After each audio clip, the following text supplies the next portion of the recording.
Everyone, today I am here to complete a chapter Hamid खां। भाईजान, आप कहाँ के रहने वाले हैं? चपाती को अंगारों पर रखते हुए उस अधेड़ उम्र के पठान ने पूछा। मालाबार के, मैंने जवाब दिया। उसने यह नाम नहीं सुना था। आटे को हाथ में लेकर गोलाकार बनाते हुए पूछा, ये हिंदुस्तान में ही है? अब जब मैं उसकी दुकान पर गया तो उसने मुझे कहा कि हाँ भाईजान। उसने पूछा कि आप कहाँ के रहने वाले हो, तो मैंने बताया कि मालाबार में। मालाबार मतलब हिंदुस्तान में। वो ये सुनकर हैरान हो गया कि एक हिंदू इंसान मुसलमानों के इलाके में क्या कर रहा है। हाँ, भारत के दक्षिणी छोर मद्रास के आगे। क्या आप हिंदू हैं? हाँ, एक हिंदू घर में जन्म लिया है। अब वो लेखक से बार बार पूछ रहा है कि क्या आप हिंदू? उसे यकीन ही नहीं हो रहा था कि एक हिंदू धर्म से संबंधित इंसान उसके इलाके में, उसके यहाँ आया है, उसके होटल में खाना खाने आया है। उसने एक फीकी मुस्कुराहट के साथ फिर पूछा। अब उसे पता चल गया कि वो हिंदू है, और जबकि हामिद खां खुद मुसलमान था, तो उसकी मुस्कुराहट है जो फीकी हो गई। आप मुसलमानी होटल में खाना खाएंगे? अब उसने पूछा कि आप मुसलमानी होटल में खाना खाएंगे क्योंकि आप तो एक हिंदू हो। क्यों नहीं, हमारे यहाँ तो अगर बढ़िया चाय पीनी हो या बढ़िया पुलाव खाना हो तो लोग बेखटके मुसलमानी होटल में जाया करते हैं। अब लेखक ने बताया कि क्यों नहीं, मैं मुसलमानी होटल में खाना क्यों नहीं खा सकता, जबकि हमारे यहाँ तो अगर कोई बढ़िया चाय पीनी हो या मुसलमानी होटल में जाकर हमें खाना खाना हो तो हम वहाँ चले जाते हैं, क्योंकि मुसलमान जो लोग होते हैं, होटलों में जो बिरयानी बनती है वो बहुत अच्छी होती है, जो हमारे हिंदुस्तानी लोग बहुत पसंद करते हैं। वह मेरी बात पर विश्वास नहीं कर पाया। मैंने उसे गर्व के साथ बताया, हमारे यहाँ हिंदू मुसलमान में कोई फ़र्क नहीं है, सब मिलजुल कर रहते हैं।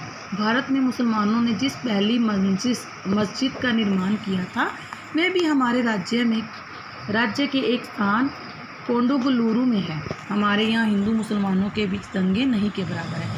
अब वो मेरी बात पर विश्वास नहीं कर रहा था, लेखक कहना चाहता है, लेकिन उसे यकीन दिलाता है कि वो जहाँ से आया है वहाँ हिंदू मुसलमानों में किसी प्रकार का कोई झगड़ा नहीं होता, वहाँ सब मिलजुल कर रहते हैं। और वो उसे ये भी बताता है कि जो उनकी मस्जिद थी वो पहले हमारे ही राज्य में बनी थी।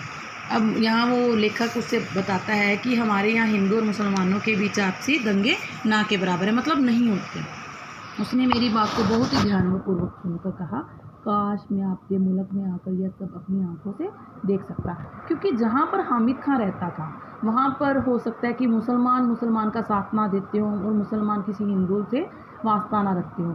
अब हामिद खां लेखक से कहता है कि काश मैं आपके मुल्क मतलब आपके शहर में आकर अब ये सब अपनी आंखों से देख सकता। क्या आपको मेरी बात पर विश्वास नहीं होता? मैंने पूछा। मुझे आपकी बात पर तो पूरा यकीन है, पर मैं इस पर ईमान नहीं कर सकता कि आप हिंदू हैं। पर मैं इस पर यकीन नहीं कर सकता कि आप हिंदू हो, क्योंकि यहाँ कोई भी हिंदू आपकी कही हुई बातों को इतने फ़ख्र के साथ किसी मुसलमान से नहीं कह सकता। अब वो कहता है कि मुझे यकीन है कि आप हिंदू हो, लेकिन मैं इस बात पर भी यकीन नहीं कर सकता कि आप इतने अच्छे हो और यहाँ पर जो हिंदू हैं मुसलमानों के साथ इस तरह से बातचीत कर सकते हैं। उसकी नज़र में हम आतताइयों की औलादें हैं। आतताइयों मतलब अत्याचार करने वाले, आतंकियों की औलादें हैं। हमें इस हाल में अपनी आन के लिए लड़ना पड़ता है। यही हमारी नियति मतलब यही हमारा भाग्य है कि हमें अपनी आन, अपनी देश की रक्षा के लिए या अपने आप को बचाने के लिए हमेशा लड़ना झगड़ना पड़ता है। उसकी आवाज़ में सच्चाई कूट भरी थी। आपका शुभ नाम? मैंने पूछा। अब मैंने भी उससे पूछ लिया कि उसका नाम क्या है। हामिद खां। वो जो चारपाई पर बैठे हैं वो मेरे अब्बा जान है। अब लेखक को उसने बताया कि उसका खुद का नाम हामिद खां है, मतलब वो एक मुसलमान है, और वो जो चारपाई मतलब वो खटिया पर जो बैठे हैं वो उसके पिताजी हैं। अच्छा, आप 10 मिनट तक इंतज़ार कीजिए, सालन अभी पक रहा है। सालन होता है सब्ज़ी अभी पक रही है, मैं इंतज़ार करने लगा। अरे ओ अब्दुल, हामिद खां ने ज़ोर से आवाज़ लगाई। एक छोकरा दौड़ता हुआ आया जो आंगन में चटाई बिछाकर लाल मिर्च सुखा रहा था। अरे वो अब्दुल। अब हामिद खां ने एक जो दुकान में छोटा सा लड़का था जो उसके पास काम करता था उसे बुलाया और उसे कहा कि वो लेखक के लिए कुछ खाना ले आए, कुछ सब्ज़ी वगैरह डाल कर लाए। उसने एक मेज़ को साफ़ किया और उस पर पानी का एक जग भी रख दिया। हामिद ने पश्तो भाषा में उसे कुछ आदेश दिए। वही हो गया कि उसे पश्तो भाषा में, मतलब वो हिंदू मुसलमान थे तो अपनी ही भाषा में उसने कुछ आदेश दिए। वह दुकान के पिछवाड़े की तरफ भागा। पिछवाड़ा होता है पीछे की तरफ, दुकान की जो पीछे जगह होगी उस तरफ भाग गया। भाईजान, जालिमों की इस दुनिया में शैतान भी लुक छिप कर चलता है। ये जालिम जो कौन है, वो मुसलमानों के लिए तो हिंदू ही जालिम है क्योंकि वो अत्याचार करते हैं, लेकिन हिंदुओं के लिए मुसलमान जालिम है क्योंकि वो हिंदुओं पर अत्याचार करते हैं। अब जो हामिद खां है वो बेचारा क्या करता, उसने तो अपनी बात रखी लेखक के आगे कि इस दुनिया में शैतान भी लुक छिप कर चलता है, मतलब उसे पता नहीं चलता कि किस तरफ कौन इंसान है, उसके मन में क्या चल रहा है।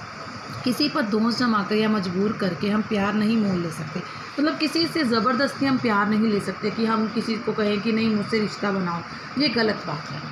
आप ईमान से मोहब्बत के नाते मेरे होटल में खाना खाने आए हैं, ऐसी ईमानदारी और मोहब्बत का असर मेरे दिल पर क्यों ना पड़े। अब वो कहता है कि आप तो ईमानदारी से आए हो मेरे होटल में खाना खाने के लिए, तो आपकी जो एक अमिट छाप है वो मेरे हृदय पर क्यों ना पड़े। अगर हिंदू और मुसलमान ईमान से आपस में मोहब्बत करते तो कितना अच्छा होता। धीमे स्वर में बोलते हुए अंगीठी से आखिरी चपाती उतार कर खड़ा हो गया और वो नीचे बैठकर अंगीठी के पास बैठकर चपातियाँ बना रहा था। अपनी बात को कहते कहते उसने आखिरी चपाती भी बना ली।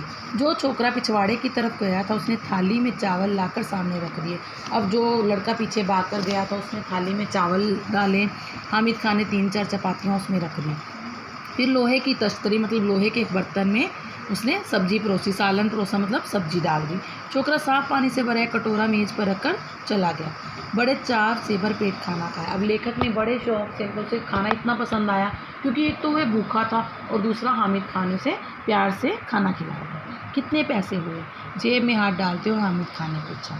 मुस्कुराते हुए हामिद खान ने हाथ पकड़ लिया और बोला, भाईजान माफ़ कीजिएगा, पैसे नहीं लूँगा, आप मेरे मेहमान हैं। अब जब लेखक ने उससे पूछा कि कितने पैसे हुए तो हामिद खान ने उसका हाथ पकड़ लिया और बोला कि भाईजान, मतलब प्यारे भाई, आप तो मेरे मेहमान हो, मैं आपसे पैसे कैसे ले सकता हूँ। मेहमान नवाजी की बात अलग है, एक दुकानदार के नाते आपको खाने के पैसे लेने पड़ेंगे। अब यहाँ पर मेहमान नवाजी होती है अतिथि सत्कार, वो बात अलग है, लेखक ने कहा। लेकिन उसने कहा कि आपको मेरी मोहब्बत की कसम पैसे तो लेने ही पड़ेंगे। एक रुपए के नोट को मैंने हामिद खान की ओर बढ़ाया। वह सकुचा रहा था, वह थोड़ा सा हिचकिचा रहा था कि पैसे लूँ या ना लूँ, फिर भी मैंने उसे देने की कोशिश की।